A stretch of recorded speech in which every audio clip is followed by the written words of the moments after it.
Et merci Madame la Présidente. Bon, en ce temps très court, moi je voudrais dire, comme beaucoup de nos collègues, que le constat c'est que nous n'avons pas de politique migratoire.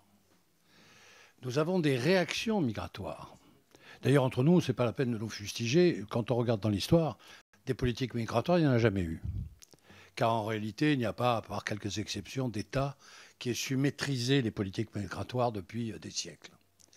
Alors si on veut faire une politique migratoire, encore faut-il s'en donner les moyens. Et est-ce qu'on pourra faire une politique migratoire? C'est un vrai sujet, ça. La politique migratoire, de mon point de vue, est une politique en partie double. Si on veut faire une politique migratoire, il ne faut pas la considérer comme une politique simplement du pays d'accueil par rapport à un autre pays, même si l'aide au développement est considérée dans les discours comme quelque chose d'important. En réalité, on voit bien, quand on regarde le regroupement familial, que nous sommes dans une politique migratoire néocoloniale.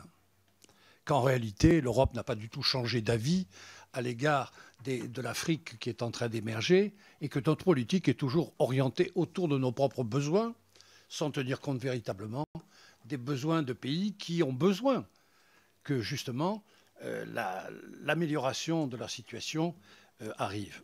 C'est la question aussi des étudiants. Vous savez que je me suis opposé, moi, à la plupart des gens. Il y a incontestablement une volonté de vouloir paupériser les universités africaines. Je dis que faire venir des étudiants africains en quantité, c'est avoir une attraction tellement forte vers les étudiants africains que, bien entendu, ils ne retourneront pas à Abidjan. Moi, j'ai enseigné à Abidjan à plusieurs reprises. Il est clair qu'il y a une déperdition. Et que l'attraction néocoloniale que nous promettons à l'Afrique n'a pas de compensation de l'autre côté. Il ne peut pas y avoir de politique migratoire si elle ne s'inscrit pas en partie double. Enfin, là, c'est un véritable débat. Et j'attends que le gouvernement, de ce point de vue, nous fasse quelques propositions. Je voudrais dire d'ailleurs que sur le plan international, il n'y a pas non plus de politique migratoire. J'ai entendu M. l'ambassadeur, le pacte de Marrakech est une plaisanterie. C'est d'ailleurs le seul pacte de politique internationale où on n'a jamais été consulté. L'Assemblée nationale a été sortie du jeu, comme si véritablement il fallait que les représentants de la nation soient totalement absents de la définition d'une politique migratoire internationale, mais je ferme la parenthèse. Je voudrais dire une chose, en tout cas, sur laquelle il va falloir agir.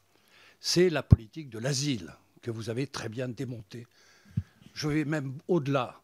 La France, en particulier, qui prétend donner à la politique européenne un format asile, devrait d'abord regarder sa manière de traiter l'asile.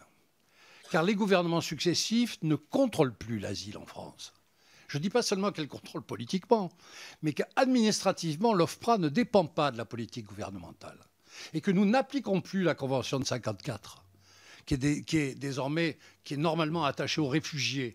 Je vous rappelle que la Convention de 1954, ce n'est pas le droit d'asile. La Convention de 1954, c'est la Convention sur les réfugiés. Ce n'est pas du tout la même chose.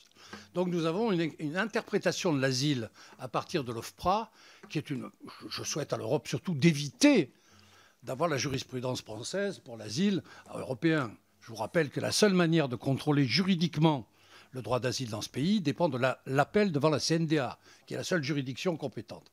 Donc, sur l'asile, ce n'est pas possible. On ne peut pas continuer. On ne pourra pas faire des quotas sur le droit d'asile à la française. Je voudrais attirer votre attention là-dessus en vous remerciant, et en particulier notre collègue belge, qui devrait venir parmi nous rapidement, parce que je partage tout à fait ce qu'il a dit dans son analyse. Je ne sais pas s'il faut vous réjouir ou vous inquiéter, mais... Merci beaucoup, monsieur le député. Isabelle Roche.